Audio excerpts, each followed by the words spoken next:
came to this country just because my mom wanted me to be with her. If it wasn't for my mom, I would probably be in Somalia. You know, Allah yarhamah, she passed away from cancer, which I don't really talked about it enough in my videos, because for some reason I don't really like, you know, sharing what's going on in my life, especially if it's something bad. Yeah, I came to Turkey 2021 August. I kind of felt that everything was going well in life. The medication was going good, and you know, by the end of 2021, we thought we beat it. Or me, I thought I beat it. Or personally, just me, I thought I beat it, and my mom too. We were close, and you know, we talked about it a lot, and we were like planning to do things in the future after this whole thing is done. We had a good hope, all right. I haven't really shared this much or a lot on my socials because I thought everything was gonna, you know, go back to normal, and alhamdulillah, everything's gonna work out.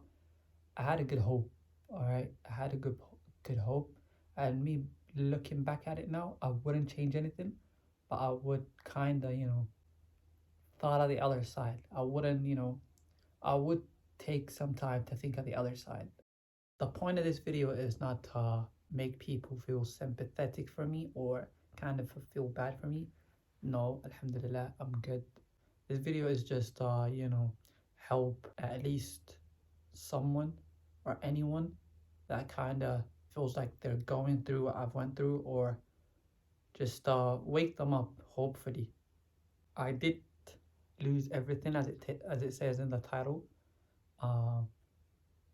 which I haven't really talked about it, and I kind of always felt like it's not really necessary to talk about it. What is the point of talking about it?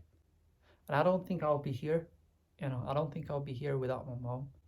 I would have probably been somewhere in Somalia, like the old videos you used to see of me, trying to still make videos.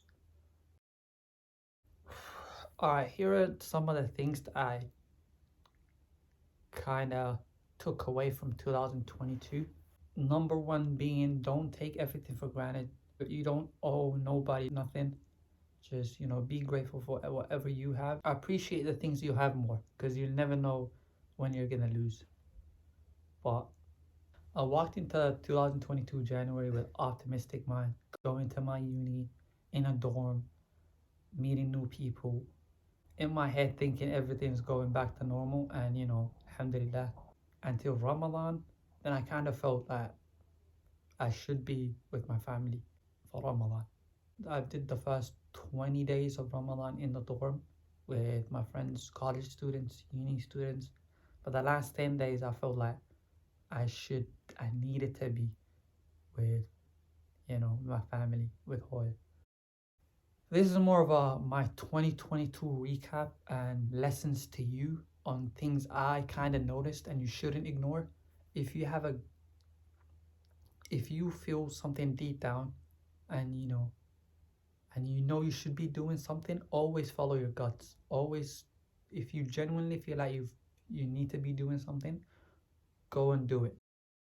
The third thing I'm gonna talk about is just spend quality time with your family, which I kind of, looking back at it now, I kind of regret it, and you know, definitely gave me a big lesson that I don't really need to be making money to make my family happy, which I always had in my mind, which looking back at it now is really horrible way to think.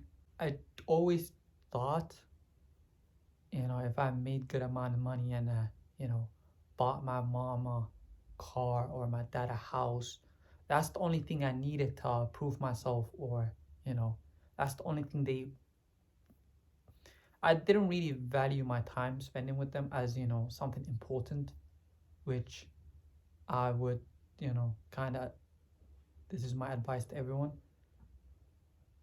Money is not really the, you know, you might feel the urge to, you know, just take a break from your parents.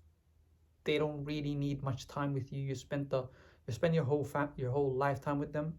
Just go out, try to do something with your life, make money, come back to them and buy them anything they want in life and just make them feel proud that way. But that's kind of the biggest mistake I've done in my life is, you know, to look at it that way. The best thing you can really do with your parents, to your parents, for your parents, is just spend quality time with them. Different people grieve differently. Don't always run after instant gratification, especially if you had a big loss in life. If you experienced a big loss in life, it could be anything. It could be losing your loved ones. It could be you failing your exams. Don't take the instant gratifications in life. It's easy to do. It's easy to go on social media. It's easy to go around and do all of these stuff that's gonna make you have this instant gratification. But at the end of the day, the more you do it, the more you're kind of digging yourself a hole to, fall more into being depressed. Try to do your best to, not engage in instant gratification. I've kind of been victim to this, especially after I lost my mom. The first instinct I had was go pray, go make dua for her, which is good, but I didn't really give it a long time to settle in, and I could, actually, just feel it in the long term. It was more of an instant gratification. Pray 2 rak'ah. I'm still feeling depressed, which is normal, which is, uh, a pretty normal feeling to have. Pray 2 rak'ah. I'm still feeling sad. It's not gonna take away the sadness instantly.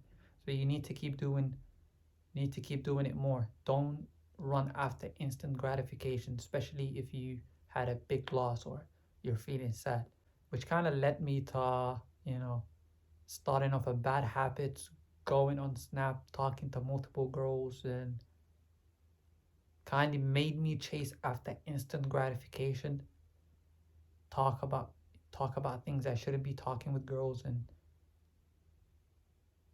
the more I did it, the more empty I felt. And at the time it felt kind of good, but the more you do it, that's why it's called instant gratification. The moment you're doing it, you feel good, but after you stop, the hole in your heart is going to get bigger and bigger. My next advice is, don't run after instant gratification. Everything takes time to build. It's going to take a long time. It's not going to take one prayer. It's not going to take 1 day of fasting or 2 days of fasting or 1 week of fasting. It's going to take a very long time. And that's what I kind of realized. It might not even take 1 month. It might take more than a year. It might take more than 3 years. Which I did truly experience. I was praying a lot the first couple of months that I had the loss. I did Khatma of the whole Quran in 1 month, but I still had that sadness. I tried to find other people that were going through the same thing I was going through, and I found a couple of people which I kind of feel like they're my closest friends now, even though I've never met them in real life.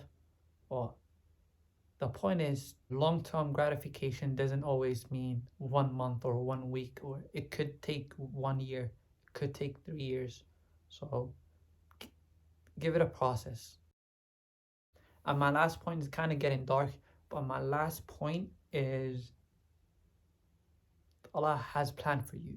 Even if everything goes wrong, even if you lose your parents, even if you're the only person left in your whole entire bloodline, you don't worry about it. Allah has plans for you. And it wasn't your family that was taking care of you in the first place. It was Allah that was taking care of you. Always keep that in mind. And the moment I had that loss, nothing changed in my life, day-to-day life. The only thing I miss is having my Hoy in my life. But everything else is, I didn't die of hunger. I didn't lose place to stay. That's the whole point of this video. Allah has plans for you, and He's the one that's feeding you. He's the one that's taking care of you. So always keep that in mind. Don't have this idea of, you know, you need someone else in your life.